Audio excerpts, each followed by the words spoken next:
Hello दोस्तों, good morning. कैसे हो आप लोग? हमारा इलेक्ट्रोस्टैटिक चैप्टर कंप्लीट हो गया था। ठीक है, आज हम लोग स्टार्ट करेंगे करंट इलेक्ट्रिसिटी। आज का अपना नया टॉपिक होगा करंट इलेक्ट्रिसिटी। तो सबसे पहले समझते हैं कि introduction to current electricity. Introduction में हम सबसे पहले बात करेंगे मटेरियल्स की, जिसके थ्रू आपका करंट इलेक्ट्रिसिटी पास होता है ना। मटेरियल जो होते हैं वो तीन टाइप के होते हैं, जैसा कि हम लोगों ने इलेक्ट्रोस्टैटिक में जब हम लोगों ने स्फीयर या फिर कंडक्टिंग मटेरियल इंट्रोड्यूस किया था, तो वहाँ पे हम लोगों ने बात की थी थोड़ी बहुत उसी के बारे में। तो सबसे पहले अगर हम बात करें तो जो मटेरियल होता है वो तीन टाइप का होता है। एक होता है कंडक्टर, एक होता है इंसुलेटर और तीसरा होता है सेमीकंडक्टर। कंडक्टिंग मटेरियल क्या होता है? कंडक्टिंग मटेरियल वो मटेरियल होते हैं जिसके अंदर फ्री इलेक्ट्रॉन्स होते हैं। जिनके पास फ्री इलेक्ट्रॉन्स होते हैं, वो इलेक्ट्रॉन जो होते हैं वो उस कंडक्टिंग मटेरियल के बाउंड्री रीजन में मूव करने के लिए फ्री होते हैं। मेरी बात समझ में आ रही है? वो इतने फ्री नहीं होते हैं कि मटेरियल मतलब बॉडी को छोड़ करके चले जाए, इतने फ्री नहीं होते हैं, बट वो बाउंड्री रीजन में मूव करने के लिए फ्री होते हैं।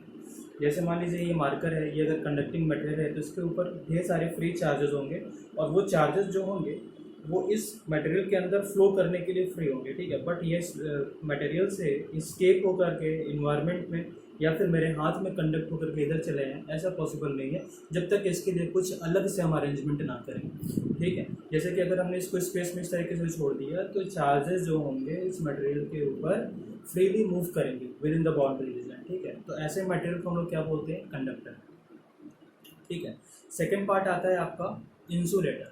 इंसुलेटर में क्या होता है कि इंसुलेटिंग भी एक मटेरियल होता है, उस मटेरियल के अंदर कोई भी फ्री चार्ज नहीं होता है ना। उसमें कोई भी फ्री चार्ज नहीं होता, जिसकी वजह से मतलब फ्री चार्ज नहीं होता तो फिर मूव क्या करेगा? कंडक्टिंग मटेरियल ऐसे मटेरियल होते हैं जिनके पास फ्री चार्जेस होते हैं। वो चार्जेस जो होते हैं वो मटेरियल के ऊपर within the boundary region move करने के लिए फ्री होते हैं। ठीक है, इंसुलेटर में कोई भी फ्री चार्ज नहीं होता।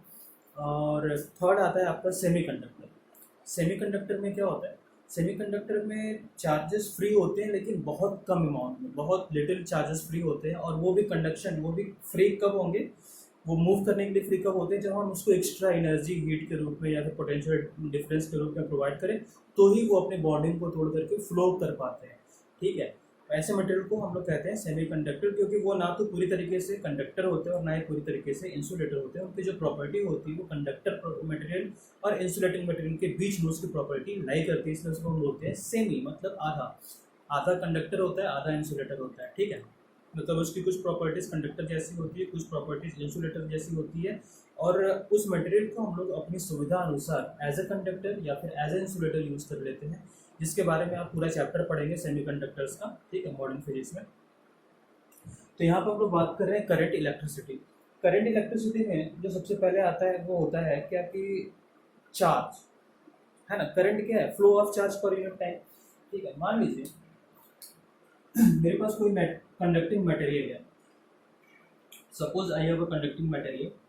ठीक है, और कुछ हो रहा है जिसकी वजह से चार्ज जो है ना, पॉइंट चार्ज, पॉइंट चार्ज का मतलब चार्ज क्यू जो है वो मूव कर रहा है ना, और इस एरिया को क्रॉस कर रहा है। यहाँ से चला और इस पर्टिकुलर एरिया को, मान लीजिए एरिया ए, इसको क्रॉस किया। ठीक है, तो ये चार्ज हम लोग क्या कर सकते हैं कि चार्ज जो है वो फ्लो कर रहा है, पार्ट मटेरियल के इस पार्ट से इस पार्ट तक चार्ज का मूवमेंट हो रहा है, फ्लो हो रहा है, and the flow of charge is nothing but the current, है ना। जैसे पानी बहता है तो पानी की धारा, उसी तरीके से विद्युत धारा ये होती है जब उसमें आवेश का संचालन होता है एक एक बिंदु से दूसरे बिंदु की तरफ, जब वो संचालित होता है एक जगह से दूसरी जगह तक जाता है, तो उसे हम लोग बोलते हैं क्या? विद्युत प्रवाह, करंट, इलेक्ट्रिसिटी मतलब। तो अब बात करते हैं, मान लीजिए इस पर्टिकुलर एरिया पे जो चार्ज क्रॉस हुआ है उसकी वैल्यू है मान लीजिए डेल्टा क्यू। ठीक है, डेल्टा क्यू चार्ज हो रहा है, फ्लो हो रहा है कितने टाइम में? डेल्टा टी टाइम में। तो हम लोग कहते हैं कि करंट जो होगा, मतलब एवरेज करंट की हम बात करें, अगर एवरेज करंट की हम बात करें तो एवरेज करंट होगा, average current will be equals to flow of charge, total charge upon total time. ठीक है, flow of charge per unit time is what? Current. इसको हम लोग आई एवरेज भी दिखाते हैं, एवरेज करंट। ठीक है, अगर हम बात करें इंस्टेंटेनियस करंट, मतलब कि पर्टिकुलर टाइम पे कितना करंट पास होगा, हम लोग क्या बोलते हैं उसको, लिमिट लगा लेंगे, limit delta T tending to zero, delta Q over में डेल्टा टी, ये आ जाता है यहाँ से डी क्यू ओवर में डी टी। ठीक है, तो I will be equals to D Q over में D T. This is what instantaneous current, this is instantaneous, किसी भी एक इंस्टेंट पर, instantaneous, instantaneous, this is instantaneous current. ठीक है, किसी भी टाइम टी पे आपको करंट की वैल्यू अगर फाइंड करनी होगी तो हम ये फॉर्मूला लगाते हैं। ठीक है, और एवरेज करंट आपका टोटल चार्ज अपॉन में टोटल टाइम। जैसे मान लीजिए सिंपल क्वेश्चन देखते हैं इसका, मान लीजिए बोल रहा है कि किसी पर्टिकुलर एरिया से जो चार्ज फ्लो हो रहा है उसकी वैल्यू दी गई है Q is equals to 2t² minus 8t plus 4। मान लीजिए कोई ये रिलेशन दिया हुआ है कि जो चार्ज फ्लो हो रहा है किसी टाइम के साथ उसका फंक्शन ये है। ठीक है, तो पूछ रहा है कि find current at time t is equals to 3 second. ठीक है, 3 सेकेंड पे अपने को करंट की वैल्यू पूछ रहा है। इस इक्वेशन को यहाँ पे लिख लेते हैं, charge is given by Q is equals to 2t² minus 8t plus 4, है ना। तो चार्ज ये दे रखा है, करंट पूछ रहा है time t equals to t equals to 3 second पे, तो अपने को पता है करंट इक्वल्स टू क्या होगा, डी क्यू ओवर में डी टी। तो हम लोग लिखेंगे डी क्यू ओवर में D T, that is equals to what, current, that will be equals to, क्या मिलेगा यहाँ से, इसको डिफरेंशिएट करिए टाइम के रिस्पेक्ट में तो कितना हो जाएगा, 4t माइनस 8 प्लस 0। ठीक है, कब पूछ रहा है, t इक्वल्स टू 3 सेकेंड, तो current at time t equals to 3 second will be equals to 4 into में 3 minus 8, that will be equals to कितना, 4 into में 3, that is equals to 12 minus 8, that is equals to 4. current is equals to 4 ampere। एक चीज और यहाँ पे देखिएगा आप, जो यूनिट होता है करंट का, unit of current is ampere, है ना। इसी को हम लोग देखिए D T over D T मतलब coulomb per unit, coulomb per second भी बोलते हैं। ठीक है, this is nothing but what, ampere. तो ये सिंपल फंडा है, थोड़ा सा इंट्रोडक्शन है आपका करंट इलेक्ट्रिसिटी के बारे में। ठीक है, इसको नोट करिए, फिर आगे बढ़ते हैं।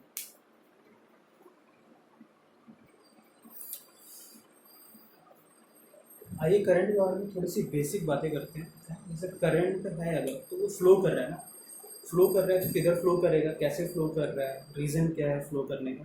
ठीक है, उसको समझने के लिए मैं छोटा सा एग्जांपल लेना चाहूँगा। जैसे कि आप लोगों ने क्लास 11th में हीट ट्रांसफ़र पढ़ा होगा। हीट ट्रांसफ़र में आपने क्या पढ़ा है कि heat is a form of energy which transfer from one part of the body to another part of the body due to the virtue of its temperature difference, है ना। मतलब ऊष्मा ऊर्जा का वह रूप है जो किसी भी पिंड में एक भाग से दूसरी भाग की तरफ प्रवाहित होता है, उस पिंड में तापमान में अंतर की वजह से, है ना। मतलब heat flows from the higher temperature, जहाँ का तापमान ज़्यादा होगा वहाँ से हीट ऊष्मा प्रवाहित करना स्टार्ट करता है, वहाँ से हीट फ्लो करना स्टार्ट करता है कहाँ तक, लोअर टेम्परेचर तक, है ना। Heat flow from the higher temperature to lower temperature, मतलब जो हीट ट्रांसफर हो रहा है किसकी वजह से हो रहा है, टेम्परेचर डिफरेंस की वजह से हो रहा है। ठीक है, दूसरा एग्जाम्पल देखें। मतलब हम कह सकते हैं पहले एग्जांपल में कि जो हीट करंट है वह हाई टेम्परेचर से लो टेम्परेचर की तरफ जा रहा है और उसमें जो फ्लो करने का रीज़न है वो टेम्परेचर का डिफरेंस है।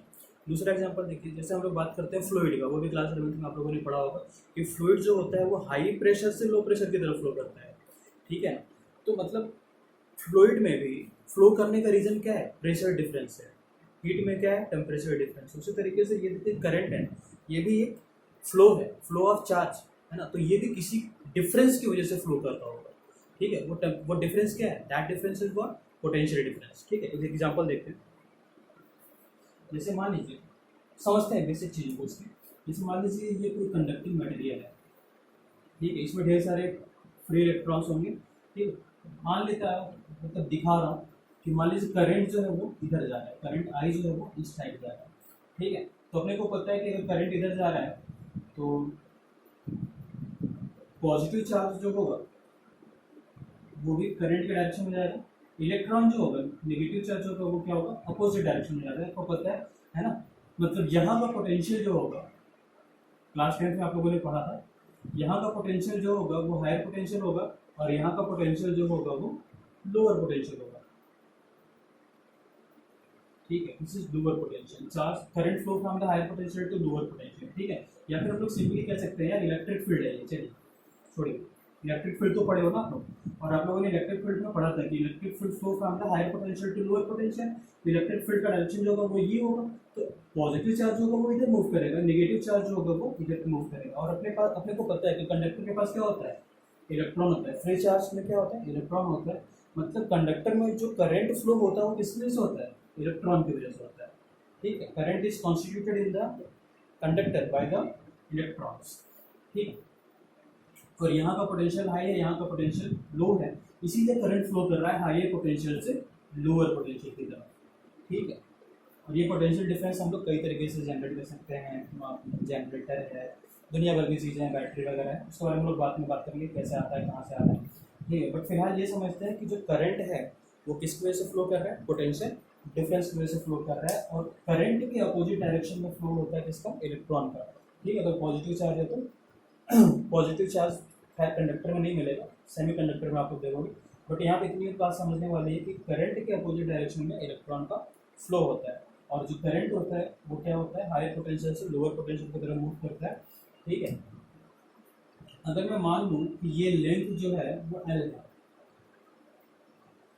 ठीक है, और पोटेंशियल डिफरेंस जो है वो डेल्टा भी है, पोटेंशियल डिफरेंस जो है डेल्टा भी है। तो आप लोगों ने पढ़ा है delta V is equals to E dot D R, याद है आपको।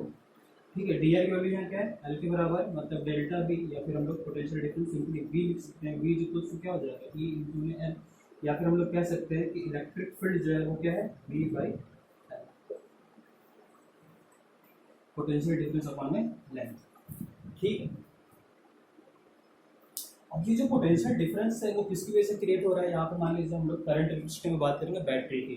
तो ये जो है ये पोटेंशियल डिफरेंस जो क्रिएट हो रहा है, अगर इसको मैं सर्किट में दिखाना चाहूँ तो कुछ इस तरीके से दिखेगा। मान लीजिए ये कंडक्टर है, ठीक, ये बैटरी, ठीक, ये सिंपल रिप्रेजेंटेशन है, this is a conducting material, conductor. ठीक, ये जो साइन है ना, ये साइन है बैटरी। ठीक, और इस साइन में भी ध्यान देने वाली बात ये है, ये जो बड़ा वाला, देखिए दो लाइन खींची मैंने, एक बड़ा लाइन है एक छोटा लाइन है। ये जो बड़ा वाला लाइन है ये दिखाता है हायर पोटेंशियल, एच पी मतलब हायर पोटेंशियल, और छोटा वाला लाइन जो होता है वो दिखाता है लोअर पोटेंशियल को, एल पी। ठीक है, हायर पोटेंशियल लोअर पोटेंशियल, बड़ा लाइन हायर पोटेंशियल, छोटा लाइन लोअर पोटेंशियल। ठीक है, इसका मतलब कि जो इलेक्ट्रिक फील्ड होगा वो किधर जा रहा है, इधर होगा। करंट आई है, मान लीजिए करंट कितना है, आई है, मानने में कोई बुराई नहीं है। ठीक है, मान लीजिए इस बैटरी की वजह से जो पोटेंशियल डिफरेंस क्रिएट हो रहा है वो वी है। अगर ये भी है तो ये भी होगा, ये मान लीजिए जीरो पोटेंशियल कहते हैं, जीरो पोटेंशियल डिफरेंस कितना हो जाएगा, वी का हो जाएगा। ठीक है, तो ये जो बैटरी है ना, ये बैटरी जो है ना, ये बैटरी चार्ज प्रोवाइड नहीं करता, this battery does not provide charge. कुछ लोगों को गलतफहमी होती है कि battery, this battery provides charge, but no, it's not like that, है ना। बैटरी चार्ज प्रोवाइड नहीं करता है, बैटरी एनर्जी प्रोवाइड करता है। चार्ज क्या होता है, उस एनर्जी को कैरी करता है। इलेक्ट्रोस्टैटिक आप लोगों ने देखा था, मैंने बात की थी, मान लीजिए पॉइंट चार्ज क्यूब है, तो उसकी वजह से क्या है, इलेक्ट्रिक फील्ड लाइन्स बाहर की तरफ निकलते हैं, तो पॉजिटिव चार्ज है। ठीक है, नेगेटिव चार्ज होगा तो इनसाइड द चार्ज आएगा। इलेक्ट्रिक फील्ड लाइन्स क्या है, these are what, these are nothing but the energy, है ना। बात किया था हम लोगों ने कि इलेक्ट्रिक फील्ड कुछ और नहीं बल्कि क्या है, एनर्जी है, जो कि चार्ज से लेकर के इनफाइनाइट तक डिस्ट्रीब्यूटेड है। ठीक है, तो चार्ज जो वो एनर्जी का कैरियर है, और ये जो बैटरी है वो एनर्जी प्रोवाइड करती है, और चार्ज वही एनर्जी को कैरी करता है। आ रही बात समझ, नोट करिए फिर आगे बात।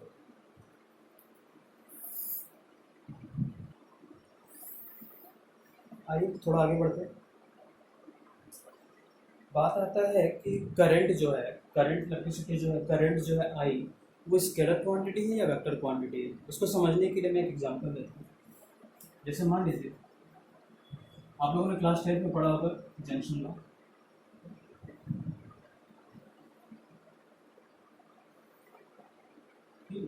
मान लीजिए यहाँ से करंट आ रहा है I1, यहाँ से करंट आ रहा है I2 और इधर से करंट ये I3 है।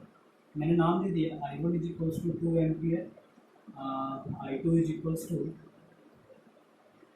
4 एम्पियर। तो I3 की वैल्यू क्या होगी? What will be the value of I3? एक मिनट चल रहा है। हाँ, तो I1 इज इक्वल्स टू कितना है? 2 एम्पियर है। I2 इज इक्वल्स टू कितना है? 4 एम्पियर है। I3 की वैल्यू कितनी होगी? आप लोगों ने सिंपल क्या किया है कि incoming current should be equals to at a junction should be equals to what? Outgoing current. ठीक है, तो हम लोग सिंपल क्या करते हैं, 4 ampere plus 2 ampere that is equals to कितना? 6 एम्पियर। सिंपल एडिशन कर दिया, सिंपल एडिशन कर दिया। ये प्रॉपर्टी किसकी है? स्केलर क्वांटिटी की। हम लोग लिखते हैं 2 kilogram plus 4 kilogram is equals to 6 kilogram, that's it. ठीक है, अब हम बात करते हैं, अगर मान लीजिए ये 2 एम्पियर I1 जो है वो 2 एम्पियर इस साइड ना होगा तो इसका डायरेक्शन अगर इधर हो जाता तो क्या बोलते हैं आप लोग? यहाँ पे I3 की वैल्यू अगर हम पूछते हैं तो आप क्या बोलते हैं कि 2 एम्पियर इधर, सॉरी 4 एम्पियर इधर जा रहा है, 2 एम्पियर इधर जा रहा है, मतलब इधर कितना जाएगा? 2 एम्पियर, है ना। इनकमिंग जंक्शन पे आने वाला करंट कितना है? I2 है, जिसकी वैल्यू कितनी है? 4 एम्पियर। तो आउटगोइंग भी करंट कितना होना चाहिए? 4 एम्पियर। अगर ये 2 एम्पियर है, ये कितना होना चाहिए? 2 एम्पियर। जो यहाँ पे पहले कितना था? 6 एम्पियर था, वो डायरेक्शन के चेंज होने की वजह से क्या हो गया? 2 एम्पियर हो गया। तो हम लोगों ने क्या देखा कि इसको एक तो सिंपल तरीके से हम लोग ऐड और सब्ट्रैक्ट कर रहे हैं, ठीक है। और दूसरी चीज़ क्या है, ये डायरेक्शन के ऊपर भी डिपेंड कर रहा है। अगर डायरेक्शन इधर था तो ये 6 एम्पियर था, डायरेक्शन उल्टा हो गया तो ये कितना हो गया? 2 एम्पियर हो गया। मतलब डायरेक्शन के ऊपर भी ये जो रिजल्ट है वो डिपेंड कर रहा है। अब देखिए, हम लोग जानते हैं कि वेक्टर वह क्वांटिटी होती है जिसके पास मैग्नीट्यूड और डायरेक्शन दोनों होता है। यहाँ पे देखिए मैग्नीट्यूड है और ये डायरेक्शन के ऊपर डिपेंड भी करता है। तो हम लोग बोल सकते हैं कि यार ये नथिंग, ये करंट क्या है? वेक्टर क्वांटिटी है। लेकिन अगर ये वेक्टर क्वांटिटी है तो हम लोग ऐसे क्यों ऐड कर रहे हैं? स्केलर के तरीके से हम लोगों को लगाना पड़ेगा ना भाई कि ये अगर ऐसा है तो हम लोग यहाँ पे देखेंगे कि एक्स एक्सिस में कितना है, वाई एक्सिस में कितना है। आ रही बात समझ में कि नहीं? है ना। कुछ इसका आई कंपोनेंट आएगा, कुछ इसका जे कंपोनेंट आएगा, फिर उसमें हम लोग वेक्टर एडिशन लगाएंगे, ट्रायंगल लॉ ऑफ एडिशन लगाएंगे या फिर parallelogram law of vector addition लगाएंगे, उसके बाद देखेंगे। लेकिन यहाँ पर हम लोगों ने ऐसा कुछ किया है क्या? नहीं, हम लोगों ने ऐसा कुछ नहीं किया है, डायरेक्ट ऐड किया। मतलब एडिशन का तरीका जो है वो स्केलर क्वांटिटी वाला है, लेकिन ये जो रिजल्ट है वो डायरेक्शन के ऊपर पे डिपेंड कर रहा है। मतलब ये दोनों क्वांटिटी को रिप्रेजेंट कर रहा है ना। जोड़ने का तरीका स्केलर का है, लेकिन डिपेंड कर रहा है डायरेक्शन पे भी, जो कि प्रॉपर्टी किसकी है? वेक्टर की है। इसीलिए करंट इज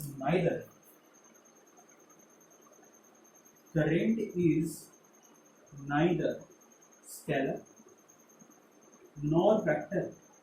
ना तो ये स्केलर है ना ही ये वेक्टर है। It is tensor quantity. ये एक टेंसर क्वांटिटी है, ठीक है। टेंसर क्वांटिटी क्या होता है इसके बारे में लोग बात करेंगे, ठीक है। बस इतना समझ लीजिए कि ये ना तो स्केलर है ना तो वेक्टर है, ठीक है। तो कभी एग्जाम में आ गया और ऑप्शन में दे रखा है, option A it is vector, ठीक है। Option B scalar, option C tensor, option D can't say अपना फेवरेट, ठीक है। तो हम लोग किसको टिक करेंगे? टेंसर को, ठीक। अगर मान लीजिए ऑप्शन में टेंसर ना दे करके, अगर टेंसर नहीं दे, टेंसर दिया है तो परफेक्ट टेंसर क्या होगा? टेंसर होगा, ठीक है। अगर मान लीजिए टेंसर ना दे करके कुछ और दे दिया, बोथ ऑफ देम टाइप, ठीक, तो हम लोग किसके पास जाएंगे? स्केलर के पास, ठीक।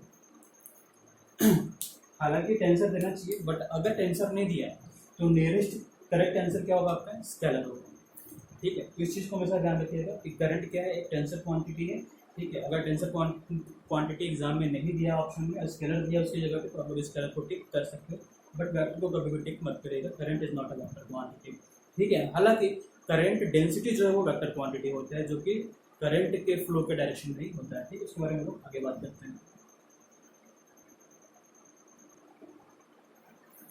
नेक्स्ट है आपका करंट डेंसिटी। करंट डेंसिटी बहुत छोटी सी प्रॉपर्टी है, बहुत छोटी सी चीज़ है, नॉट प्रॉपर्टी। ठीक है, current density it is defined by, समझते हैं इसको? मान लीजिए कोई कंडक्टर है, ठीक, कोई सरफेस एरिया है एस, डेल्टा एस, ठीक है। इलेक्ट्रिक फील्ड लाइंस मान लीजिए कंडक्टर, कंडक्टर के अंदर इलेक्ट्रिक फील्ड लाइन निकालने में पावर हो जाएंगे, ठीक है। मान लीजिए इलेक्ट्रिक फील्ड लाइंस हैं इस तरीके से, ठीक है। मतलब करंट का डायरेक्शन क्या है, ये। मान लीजिए करंट कितना है, आई, करंट की वैल्यू आई। इसमें कोई सरफेस है जिसका एरिया कितना है, डेल्टा एस, ठीक।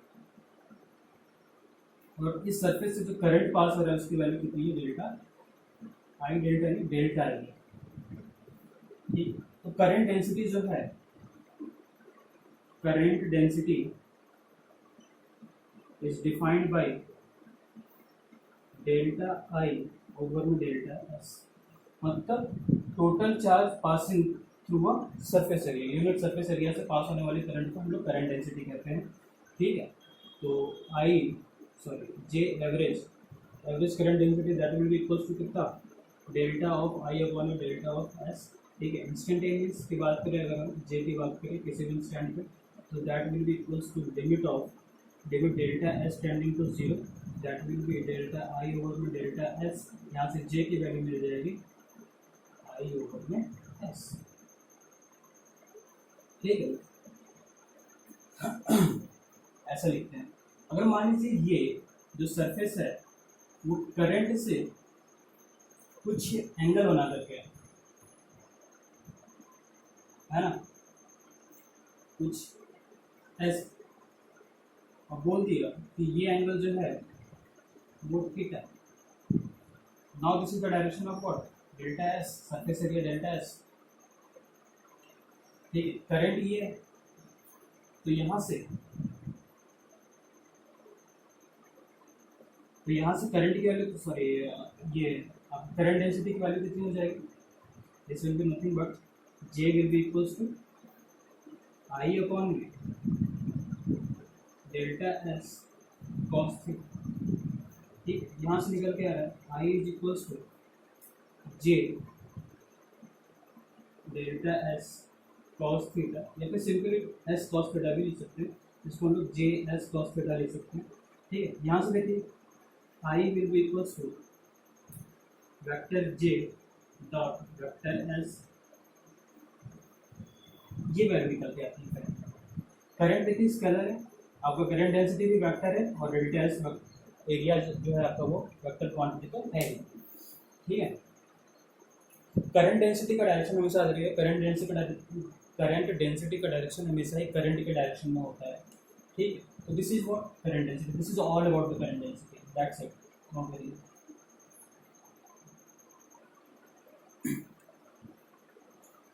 चलिए थोड़ा और आगे बढ़ते हैं, देखिए मान लीजिए ये एक कंडक्टर है,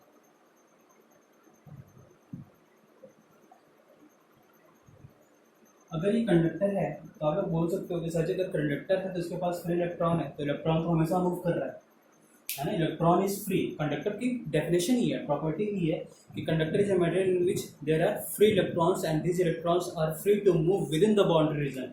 मतलब इस कंडक्टर के अंदर जितने भी फ्री चार्जेस हैं वो सब मूव कर रहे होंगे इस कंडक्टर के अंदर। अगर ये कंडक्टर के अंदर मूव कर रहे हैं तो मतलब क्या कर रहा है, फ्लो ही तो कर रहा है। अगर ये फ्लो कर रहा है तो इसके अंदर करंट होना चाहिए। मतलब अगर हम किसी भी मेटेलिक रॉड है ना, कोई भी मेटल को अगर हम टच करें तो हमको करंट का झटका लगना चाहिए, लेकिन ऐसा होता नहीं है ना। जब तक उसके अंदर करंट इलेक्ट्रिसिटी नहीं सप्लाई की जा रही तब तक वो क्या हो, करंट नहीं लगता। जैसे ये मेटल है उसको मैं टच करूँ मुझे कुछ नहीं होगा, लेकिन मैं जानता हूँ कि इसके अंदर क्या है, ढेर सारे फ्री इलेक्ट्रॉन्स हैं और वो सब मूव भी कर रहे हैं। तो यही तो प्रॉपर्टी है, यही तो डेफिनेशन है करंट का कि फ्लो ऑफ चार्ज। अगर इसके पास फ्री इलेक्ट्रॉन है और ये मूव कर रहा है तो फ्लो ही तो कर रहा है। अगर फ्लो कर रहा है तो करंट क्यों नहीं लग रहा हमको, देखो नहीं लग रहा, नहीं लग रहा ना। बात समझ में आ रही, क्यों नहीं लग रहा है, उसी चीज़ को समझने जा रहे हैं। जैसे मैं बोलूँ उसको समझने के लिए मैं इस कंडक्टिंग मटेरियल के बीच में कोई सरफेस एरिया लेता हूँ एस, ठीक है। मान लीजिए कोई सरफेस एरिया एस ले लिया। अब देखते हैं चार्जेस के मूवमेंट। मुझे पता है मैं सिर्फ इलेक्ट्रॉन्स को देखो, है ना, मेरी आंखें इलेक्ट्रॉन माइक्रोस्कोप हो गई है, मैं इलेक्ट्रॉन्स को देख रहा हूँ, मजाक थोड़ी है, देख रहा हूँ। मान लिया कि इलेक्ट्रॉन का डिस्ट्रीब्यूशन कुछ इस तरीके से है। अगर मैं बोलूँ कि ये वाला इलेक्ट्रॉन इधर जा रहा है, जिग जैग मूव करेंगे ना, कोई फोर्स तो है नहीं, कोई इलेक्ट्रिक फील्ड तो है नहीं, तो ये क्या है, ऐसे मूव करेगा बिल्कुल मस्त ढिंचाक टाइप का, कोई फर्क नहीं पड़ता, है ना। सारे के सारे इलेक्ट्रॉन जो होगा वो इस मेटल के अंदर, इस कंडक्टर के अंदर जिग जैग मोशन करेगा, क्लियर ही नहीं हो पा रहा है। बात समझ आई कि किसी का भी पैटर्न नहीं होगा, कोई भी एक स्पेसिफिक डायरेक्शन में मोशन नहीं कर रहा होगा, सब क्या कर रहे होंगे, जिग जैग मोशन कर रहे होंगे। तो इस सरफेस एरिया में देखिए ना, कौन सा डायरेक्शन को मैं लेफ्ट साइड दिखाऊँ, कौन से को राइट साइड दिखाऊँ, कुछ कह नहीं सकते। मतलब ये कह सकते हैं कि कुछ इलेक्ट्रॉन अगर इस साइड जा रहे हैं तो कुछ इलेक्ट्रॉन इस साइड भी आ रहे हैं, मतलब कुछ चार्जेस का डायरेक्शन अगर इस सरफेस एरिया को क्रॉस करके राइट साइड जाने का है, तो कुछ चार्जेस का डायरेक्शन इसी सरफेस एरिया को क्रॉस करके लेफ्ट साइड भी आने का होगा। मेरी बात समझ रहे हो? मतलब मैं कह सकता हूँ कि जितना चार्ज इसको क्रॉस करके राइट साइड जा रहा है, उतना ही चार्ज इस सरफेस एरिया को क्रॉस करके लेफ्ट साइड में जा रहा है। तो टोटल चार्ज का मोमेंट जो है वो एक दूसरे को क्या कर रहा है, कैंसिल आउट कर रहा है ना। देखो ना, मान लिया 5 एम्पियर का करंट इधर मूव किया, ठीक है, तो 5 एम्पियर का करंट इधर मूव किया, तो नेट करंट कितना हो गया, जंक्शन लॉ 0, आई की वैल्यू कितनी हो गई, 0, इसीलिए तो करंट नहीं लग रहा है, जिगजैग मोशन है, ठीक है। बट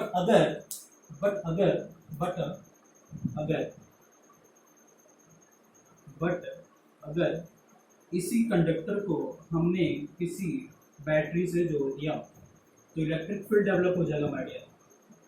इलेक्ट्रिक फील्ड डेवलप हो जाएगा तो क्या होगा, चार्ज एकदम परेड करेंगे मस्त, है ना, परेड में आगे बढ़ेगा, पीछे मुड़,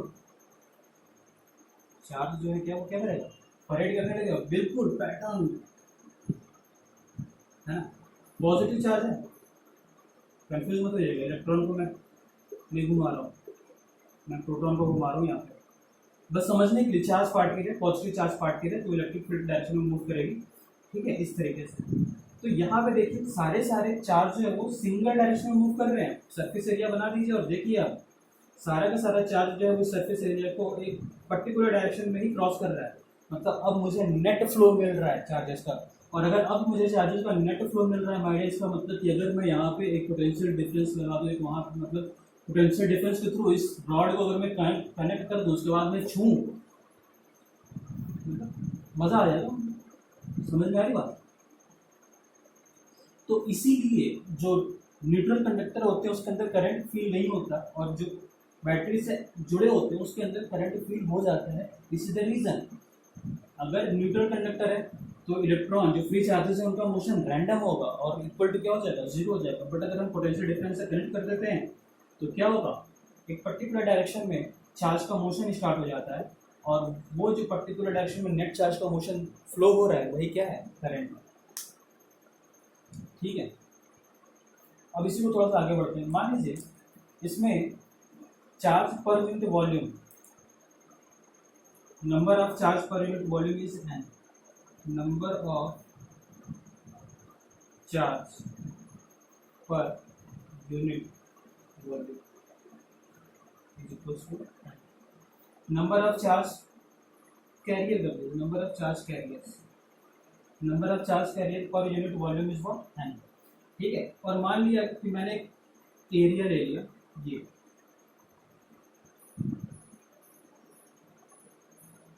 है ना, इसके अंदर एक एरिया का सेगमेंट लिया है, दो अलग अलग एरिया नहीं है, मतलब पूरा एरिया ही है, ठीक है। ये डिस्टेंस कितना होगा, मान लीजिए डेल्टा एक्स मैंने लिखा इसको, तो डेल्टा एक्स की वैल्यू कितनी हो जाएगी। अगर वेलोसिटी मान लीजिए ये चार्ज मूव कर रहा है तो उसकी वेलोसिटी है वी, इसको बोलते हैं ड्रिफ्ट वेलोसिटी। जिस वेलोसिटी से चार्ज मूव करता है कंडक्टर के अंदर उसको बोलते हैं ड्रिफ्ट वेलोसिटी, ठीक है। याद रखिएगा, drift speed is always greater than drift velocity. कैसे, जैसे मान लीजिए कोई चार्ज यहाँ पे तो जिग जैग मूव करके यहाँ पहुँचा, ठीक है, तो नेट डिस्प्लेसमेंट कितना हुआ, कितना नेट डिस्प्लेसमेंट क्या है, ये, ठीक है। लेकिन डिस्टेंस देखिए, ठीक है, तो ये जो है वो क्या देगा, ड्रिफ्ट वेलोसिटी देगा, ये देगा ड्रिफ्ट वेलोसिटी वी, ठीक है। लेकिन अगर हम स्पीड की बात करें तो speed is always greater than drift velocity, speed ज़्यादा क्यों है? क्योंकि डिस्टेंस ज़्यादा है, डिस्प्लेसमेंट कम है, डिस्टेंस ज़्यादा है, इसलिए काइनेमेटिक्स याद करो, स्पीड इज ऑलवेज ग्रेटर। ठीक है, तो जिस वेलोसिटी से चार्ज नेट डिस्प्लेसमेंट पर यूनिट टाइम दिखाता है उसको हम लोग क्या बोलते हैं? Drift velocity. ठीक है, मान लीजिए इस कंडक्टर का एरिया ए, तो ये डेल्टा एक्स, ये जो डिस्प्लेसमेंट है, ये इतना डिस्टेंस ट्रैवल करता है डेल्टा टाइम टी में, डी टी टाइम में, तो डेल्टा एक्स की वैल्यू क्या हो जाएगी? Distance equals to speed into में टाइम। स्पीड कितना है? वी डी है, टाइम कितना है? D T. ठीक है, तो अगर मैं बात करूँ डी क्यू की, इसमें चार्ज कितना फ्लो किया होगा, डी क्यू की वैल्यू कितनी हो जाएगी? बताइए, चार्ज की वैल्यू कितनी हो जाएगी? नंबर ऑफ चार्ज कैरियर, ठीक है, इंटू में वॉल्यूम, वॉल्यूम कितना हो जाएगा? एरिया इंटू में लेंथ, तो वी डी इंटू में डी टी इंटू में चार्ज ऑफ इलेक्ट्रॉनिक्स कितना? E।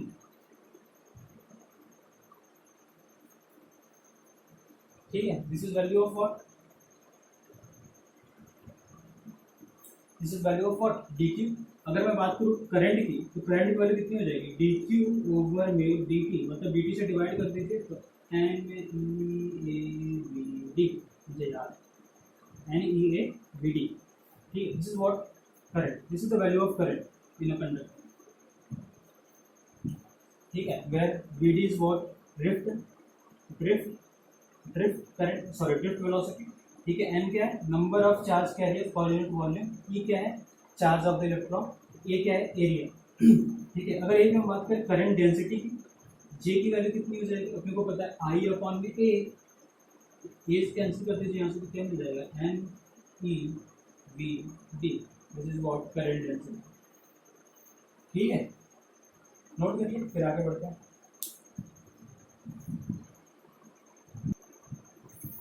देखिए, जैसे मान लीजिए कंडक्टर है, उसके अंदर पॉजिटिव चार्ज इलेक्ट्रॉन ई है।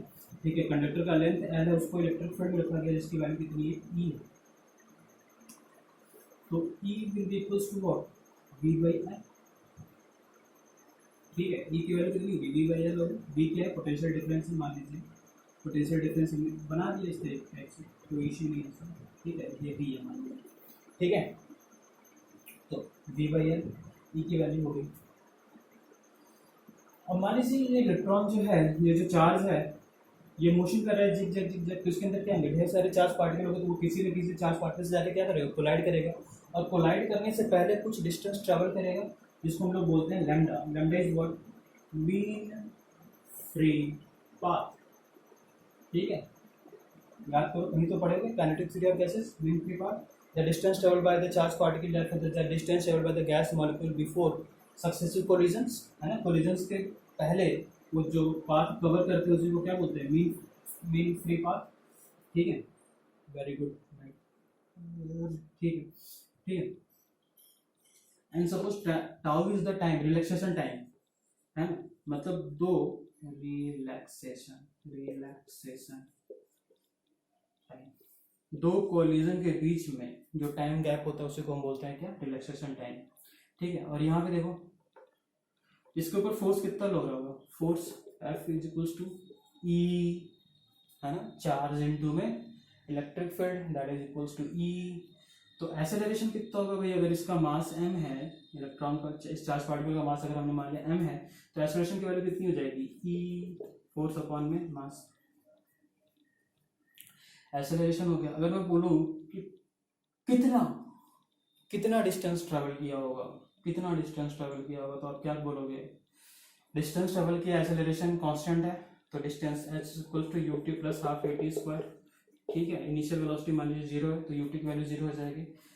तो s is equals to, s की वैल्यू कितनी हो जाएगी? है ना, ये मीन फ्री पाथ, लैम्डा से दिखा लेते हैं इसको, half A E T square, relaxation time tau square, ये वैल्यू हो जाएगी।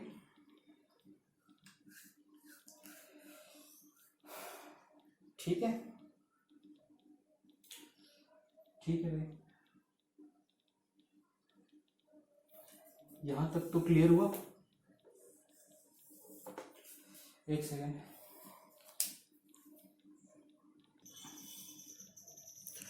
गर्मी बहुत है। ठीक है, यहाँ तक हमने देखा था, आगे बढ़ते हैं। तो यहाँ से देखिए ड्रिफ्ट वेलोसिटी वीडी की वैल्यू कितनी हो जाएगी, वेलोसिटी इसको तो क्या होता है डिस्टेंस अपॉन में टाइम, डिस्टेंस कितना है लैम्डा अपॉन में टाइम कितना है टाउ। ठीक है, वैल्यू रखते हैं तो VD will be equals to lambda, lambda की वैल्यू है half E tau square upon में 2m इंटू में टाउ, टाउ ने टाउ को मार डाला। ठीक है, तो वीडी की वैल्यू कितनी है ई टाउ अपॉन में 2m, है ना। ठीक, यहाँ तक क्लियर। अब हम बात करेंगे करंट की।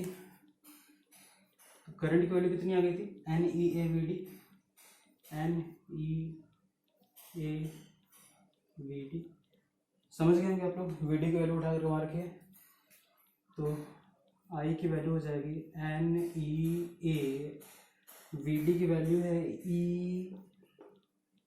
टाउ अपॉन में 2m, तो I can be written as N E square ए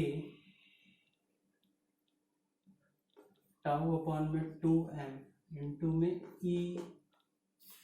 ई की वैल्यू देखिए v बाई एल, तो यहाँ से आई इज इक्वल्स टू हो जाएगा N E square A tau, tau को भी अंदर ले लेते हैं, नहीं चलिए ठीक है, ई की वैल्यू रखते हैं v बाई एल, तो v by L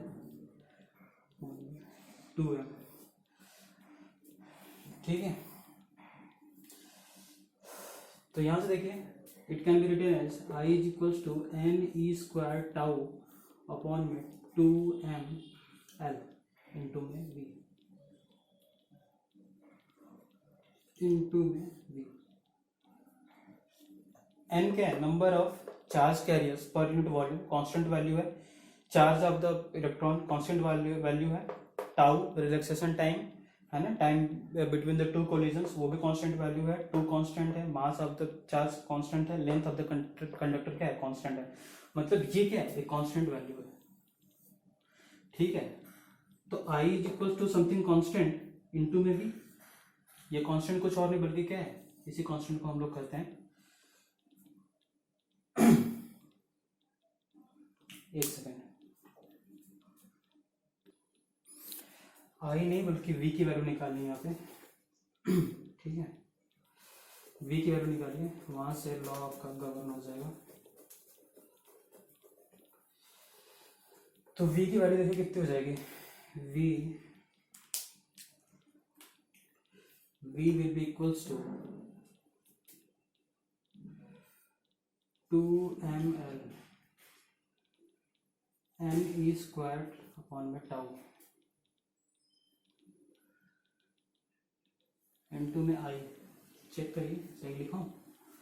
v is equals to I into में 2ml अपॉन में दिस वैल्यू नीचे, दिस वैल्यू नीचे। ठीक है, अब ये ध्यान से देखिए ये वैल्यू जो है वो कांस्टेंट है, जैसा कि मैंने बोला था सारी वैल्यूज क्या है कांस्टेंट है।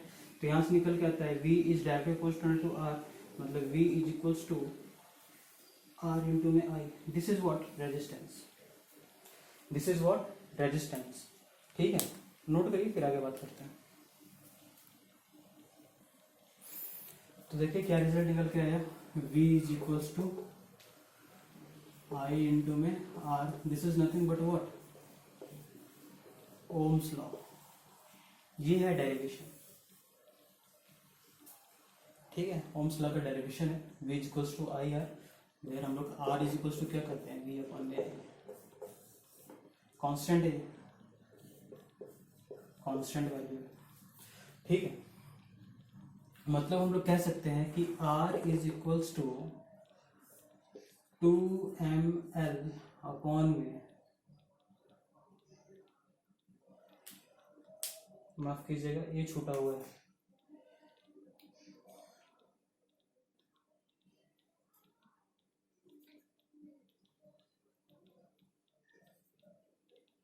ठीक है, ए छूट गया था।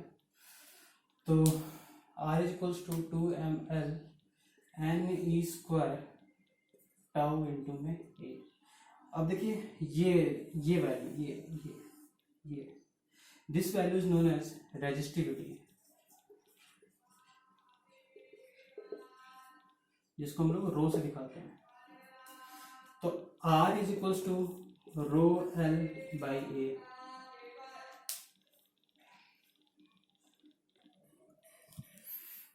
तो resistance is equals to rho L by A, where rho is what, resistivity. ठीक है, रेजिस्टेंस का जो यूनिट होता है,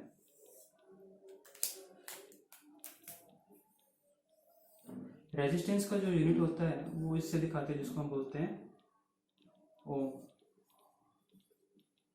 ठीक है, रेजिस्टिविटी का यूनिट क्या हो जाएगा, देखिए रेजिस्टिविटी ए इधर चला जाएगा, एल नीचे आ जाएगा, मतलब रो इंटू में मीटर स्क्वायर अपॉन में metre, that is equal to rho into में मीटर। ठीक है, ये रेजिस्टिविटी है। अब देखिए रेजिस्टेंस जो है वो किसका फंक्शन है, रेजिस्टिविटी, लेंथ और एरिया का, है ना। मतलब रेजिस्टेंस किसी जो भी कंडक्टिंग मटेरियल है, ठीक है, या फिर जो भी कंडक्टर है अपना, उसका जो रेजिस्टेंस होगा वो किसका फंक्शन होगा, रेजिस्टिविटी का होगा, लेंथ का होगा, एरिया का होगा। ना तो वो फंक्शन है पोटेंशियल डिफरेंस का, ना ही वो फंक्शन है किसका, करंट का। Resistance is the property of material and it's dimension and also the temperature variation. ठीक है, रेजिस्टेंस जो है वो किसका फंक्शन है, रेजिस्टिविटी, लेंथ और एरिया का, मतलब डायमेंशन और रेजिस्टिविटी का फंक्शन है। Resistance is the function of resistivity and the dimension. But resistivity के बारे में अगर हम बात करें तो रेजिस्टिविटी के बारे में हम लोग क्या लिख सकते हैं, rho is equals to 2m NE square into में टाउ। ठीक है, रेजिस्टिविटी जो है देखिए वो किसका फंक्शन है, रेजिस्टिविटी जो फंक्शन है वो सिर्फ और सिर्फ मटेरियल का फंक्शन है।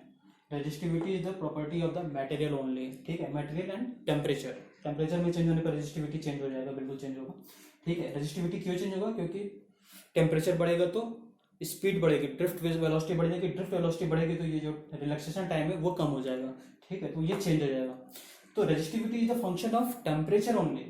ठीक है, temperature and material, but resistance is the function of resistivity and the dimension.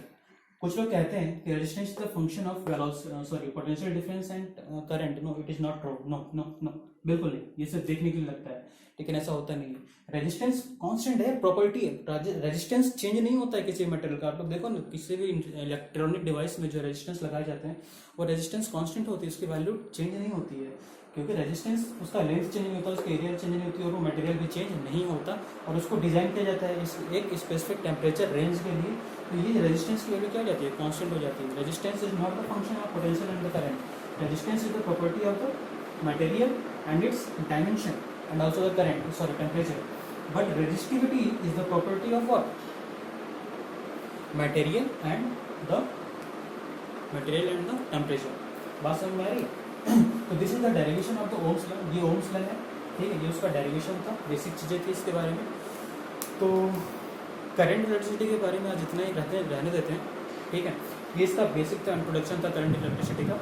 आगे हम लोग बढ़ेंगे तो उसमें कुछ लॉज वगैरह आएंगे, किरचॉफ्स लॉ वगैरह आएंगे, उसके बाद फिर है ना रेजिस्टेंसेस वगैरह। तो बहुत सारी चीज़ें हैं जिसको हम लोग आगे पढ़ेंगे। इलेक्ट्रिकल इंस्ट्रूमेंट्स हैं, ठीक है, parallel combination, Wheatstone bridge, series combination of the resistances, ठीक है। इलेक्ट्रिकल इंस्ट्रूमेंट में आप लोग bridge metre, potential bridge, Wheatstone bridge, वो क्या बोलते हैं, पोटेंशियल मीटर स्केल, ये सारी चीज़ें आप लोग मीटर ब्रिज वगैरह पढ़ोगे, ठीक है। Conversion of galvanometer into ammeter and volt meter, तो बहुत सारी चीज़ें पढ़नी है अपने को आगे। तो आज के लिए इतना रहने देते हैं, ठीक है। ये बेसिक था, देखिए समझिए, इसको नोट करिए, समझने की कोशिश करिए। कोई डाउट होगा तो बताइएगा हमको, ठीक है। Take care, have a good day, thank you.